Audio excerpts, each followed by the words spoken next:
I grew up enchanted by the magic my grandmother created in her tiny kitchen. Each morning, the warm, comforting aroma of freshly baked bread and pastries would weave through our modest apartment, drawing neighbors like moths to a flame. Her hands, weathered yet masterful, could transform the simplest ingredients into creations that brought joy to everyone lucky enough to taste them. "Remember this, Emma," she'd often say, kneading dough with rhythmic precision. "Good food isn't just about taste. It's about creating memories." Her words stayed with me long after she passed away, leaving behind a well-loved recipe book filled with her handwritten notes and secrets. I was 16 at the time, but I knew then what I wanted my life to be. 10 years later, I had graduated from culinary school and spent countless hours honing my craft in various bakeries. Every paycheck went straight into my dream fund, inching me closer to opening my own bakery. The journey wasn't easy. Double shifts left my feet aching, my hands raw. But I never wavered. I had a vision. That's when I met James. It was a rainy Tuesday morning, and he walked into the bakery where I worked, seeking refuge from the downpour. His damp suit and askew tie gave him a disheveled charm. But it was his smile that lit up the room. "Whatever smells so good, I'll take two," he said, running a hand through his wet hair. I had just pulled my signature lavender honey croissants from the oven. "You're in luck," I said, placing one on a plate. "First one's on the house." He took a bite, his eyes widening in delight. "This is amazing. Please tell me you're not married." I laughed at his boldness. "Is that your way of asking me out?" "Only if it's working," he replied with a grin. It was. James was unlike anyone I'd ever met, kind, supportive, and genuinely interested in my dreams. When I told him about my plans to open my own bakery, he didn't dismiss them as far-fetched like others had. Instead, he asked thoughtful questions and offered encouragement. Our relationship blossomed quickly. 6 months later, we were discussing marriage. That's when I met his family, and everything changed. Patricia Chen, James's mother, was the embodiment of old money and high society. Her perfectly styled hair, designer wardrobe, and air of superiority made me feel out of place from the start. As the property manager of Crystal Mall, one of the city's most prestigious shopping centers, she wielded her status like a weapon. So, she began during our first dinner together, sipping her wine. "You're a baker?" "Yes," I said eagerly, determined not to let her rattle me. "I've been saving to open my own bakery." She laughed, a sharp sound that cut through the room. "Oh, darling. Do you know how many small businesses fail in their first year, especially now? James, surely you can help her find something more realistic?" James squeezed my hand under the table. "Mom, Emma is incredibly talented. She knows what she's doing." "Of course she does," Patricia replied, her smile dripping with condescension. "But wouldn't you rather have a wife who can attend charity galas and board meetings? Someone who fits our world?" Her words stung, but I didn't respond. James's father, Robert, quickly changed the subject. A tactic I later learned was his go-to for avoiding confrontation.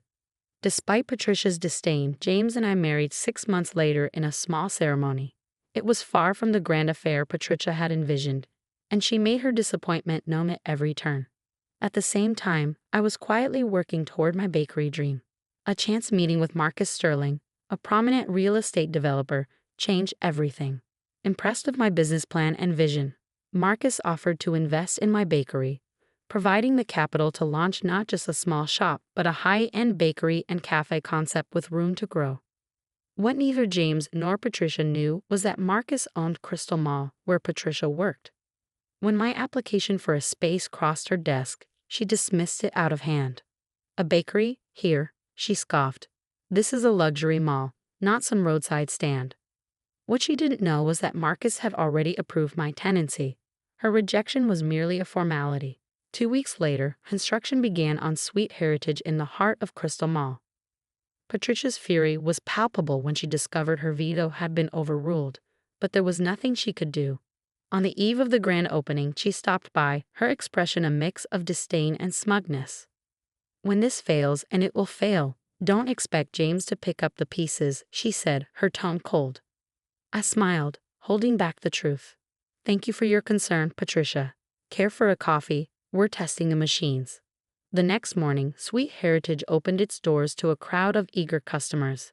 The scent of fresh pastries filled the air, and the elegant decor showcased the perfect blend of tradition and modernity. By noon, we had sold out, and glowing reviews from food critics began pouring in. Patricia's disapproval was no match for the bakery's success. But as she stormed off that morning, unaware of Marcus's involvement, I couldn't help but feel a small victory. This wasn't just about proving her wrong, it was about proving myself right. And as I stood in my dream space, my grandmother's worn recipe book tucked into my apron pocket, I knew this was only the beginning. The situation reached a boiling point at the mall's monthly tenant meeting. Patricia had scheduled it during our busiest morning hours, forcing me to choose between overseeing the breakfast rush or attending. Reluctantly, I sent Sarah to manage the shop and went to the meeting. As you can see from these charts, Patricia was saying as I slipped into a seat, foot traffic in the north wing has become problematic. Certain establishments, she paused, her eyes locking on me, air causing congestion that disrupts our more established tenants. The boutique owner next door spoke up immediately. Actually, since Sweet Heritage opened, our sales are up 30%. Their customers shop while they wait for their orders. A ripple of agreement ran through the room. Patricia's face tightened. Well, she tried again. There have been complaints about odors. You mean the smell of fresh bread? Someone interrupted with a chuckle. It's fantastic. My customers say it makes the whole mall feel cozier. And what about Patricia? Marcus's calm but firm voice cut her off. Sitting at the back, the mall's owner had been silently observing. I think we've heard enough. Sweet Heritage has exceeded expectations and boosted mall traffic. Perhaps we should focus on more pressing concerns. Patricia sat down abruptly, her lips pressed thin. After the meeting, she cornered me in the hallway.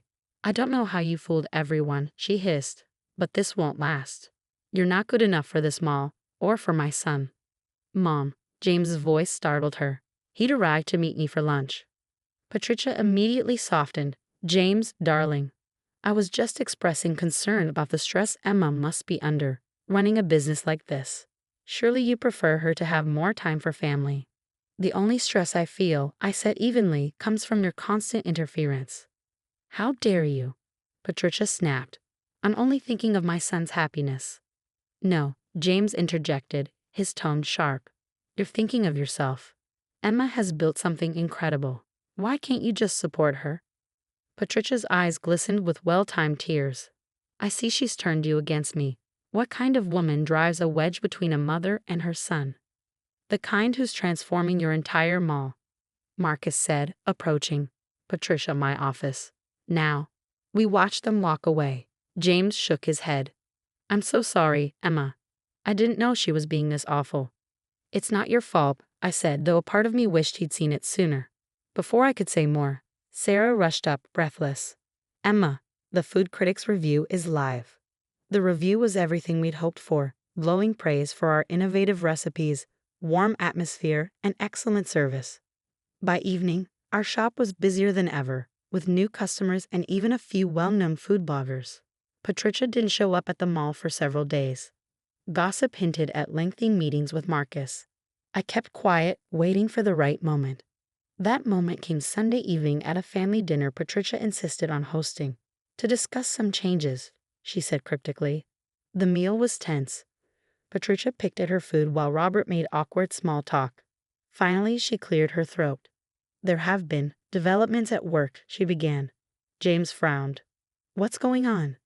Mr. Sterling is making organizational changes, she said, her voice tight. He's bringing in a new property manager, someone with fresh perspectives. What? James exclaimed. But you've managed Crystal Mall for years. Apparently, Patricia said bitterly, someone has convinced him otherwise. Someone, saw potential for something better, I said softly. All eyes turned to me. What do you mean? Robert asked. I took a steadying breath. Before I opened Sweet Heritage, I met Marcus at a seminar. He saw potential in my ideas, not just for a bakery, but for modernizing retail spaces. Patricia let out a sharp laugh. You? A baker with grand ideas? Yes, I said, sliding a folder across the table. These are proposals I've worked on with Marcus for over a year. Ideas for transforming Crystal Mall into a modern destination. James opened the folder, his eyes widening. Community spaces, seasonal festivals. Emma, this is amazing. Ridiculous, Patricia scoffed. Marcus would never. I already have, Marcus said, stepping into the room. Patricia's face drained of color. Mr. Sterling. I didn't. Emma owns 51% of Sterling Retail Properties Mall division, including Crystal Mall, Marcus announced. The room erupted. Patricia looked stunned. Robert choked on his wine. It's impossible. Patricia sputtered. Emma has raised mall revenues by 40% in 1 year, Marcus said. Her strategies are reshaping retail. Patricia whispered. Are you taking my job? No, I said firmly. You're being promoted. Regional Operations Director for our expansion. Assuming, I added, you can work professionally with me. Patricia's shock slowly gave way to grudging acceptance. I may have misjudged you. You definitely did, I replied. The question is, what will you do now? As we left, James squeezed my hand. I should have stood up for you sooner. Yes, I said, smiling. But what matters is what comes next. As we drove home, a quiet reflection settled over me. Patricia had been humbled, but questions lingered in my mind. Could her newfound acceptance of me endure beyond the reach of circumstance? Would it mean more or less, because it had been spurred by necessity rather than genuine change? The next day heralded fresh challenges. News of the management shifts swept through the mall, transforming my daily interactions. Some employees greeted me with respect, others with nervous glances that hinted at their fears about the future. Yet beneath the surface, there was a growing energy, the buzz of something new and promising taking shape. Patricia, meanwhile, had taken a week to process the upheaval. When she returned, it was with a surprising fervor for the new initiatives, though her motivation seemed more about proving herself to Marcus than embracing the vision. Still, it was progress. 3 weeks later, she appeared at Sweet Heritage before dawn. Her usually immaculate posture was softened by uncertainty, and her designer handbag seemed more like a shield than an accessory. We need to talk, she said simply. I was wrist-deep in croissant dough, but gestured toward my office. 5 minutes. She waited silently, observing as I finished the delicate laminating process. By the time we sat across from each other, the tension had thickened. Her eyes wandered over the shelves in my office, pausing on my grandmother's recipe book. I've been reviewing the expansion plans, she began, her tone uncharacteristically measured. The demographic data for the suburban locations is impressive. I nodded. Thank you. I stayed silent, waiting for her to say what she had really come to say. Her fingers worried at the pearls around her neck. Finally, she spoke, her voice wavering. I owe you an apology. I didn't respond immediately. I wanted to hear her out. When James introduced you to us, I was prejudiced. I saw someone I believed didn't belong. Someone I thought would hold my son back. I couldn't have been more wrong. Her candor caught me off guard, but I simply asked, and now? Now, I see someone with vision and character, someone who took every opportunity to retaliate against me and chose grace instead. You've built something extraordinary, and I misjudged you completely.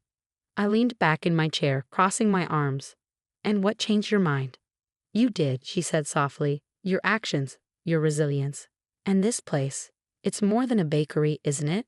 It's a living, breathing example of what retail can become. That's the idea, I replied.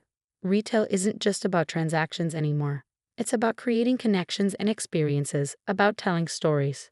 Her gaze drifted to the recipe book again. The morning buns, she said, almost to herself. Yes. They remind me of the ones my grandmother used to make. I lost her recipe years ago. I stood and retrieved the book from the shelf. Would you like to see how they're made? Her eyes widened, tears gathering at the corners. You'd share that with me. Family recipes are meant to be shared, I said. If we're going to make this work, we need to start there. That morning, Patricia Chen donned an apron in the Sweet Heritage kitchen for the first time. Her initial attempts at morning buns were far from perfect, uneven filling, lopsided shapes. But when she bit into her first creation, her smile was unguarded and genuine. Over the weeks that followed, Patricia's early morning baking sessions became a regular sight. The tenants, initially shocked, began to embrace the idea. Our professional relationship grew, and so slowly did our personal one. Months later, at the grand opening of Sweet Heritage's second location, Patricia was teaching her friends from the country club how to make croissants. Marcus, watching the scene, nudged me with a grin. Never thought I'd see the day. Neither did I replied honestly. The expansion flourished, with 5 new locations opening within a year. Each one reflected the heart of the original sweet heritage while embracing Patricia's operational expertise. The morning buns, now a signature item, became the subject of endless speculation among food bloggers. One evening, as we closed the flagship store, Patricia lingered. "Emma, I've been thinking about your community initiative," she said. "Oh, what if we expanded it? Cooking classes, maybe, teaching people how to create their own family traditions." I smiled. "I think that's a wonderful idea." Her hug was unexpected but warm. "Thank you," she whispered, "for not giving up on me." As I drove home, I reflected on how life's sweetest triumphs often lie in the connections we forge. Success wasn't just about building a thriving business or proving others wrong. It was about honoring my grandmother's legacy and helping others, even those who resisted, grow. The next morning, Patricia was already at Sweet Heritage when I arrived. "I was thinking," she said, her apron dusted with flour. "Maybe we could create a special pastry for James and your anniversary, something that tells your story." "Our story," I corrected gently, "the bitter and the sweet." She smiled, understanding. "Yes, all of it." As we worked side by side in the warm glow of the rising sun, the scent of fresh possibilities filled the air. It wasn't just a new beginning for the bakery or the mall. It was a new beginning for us all.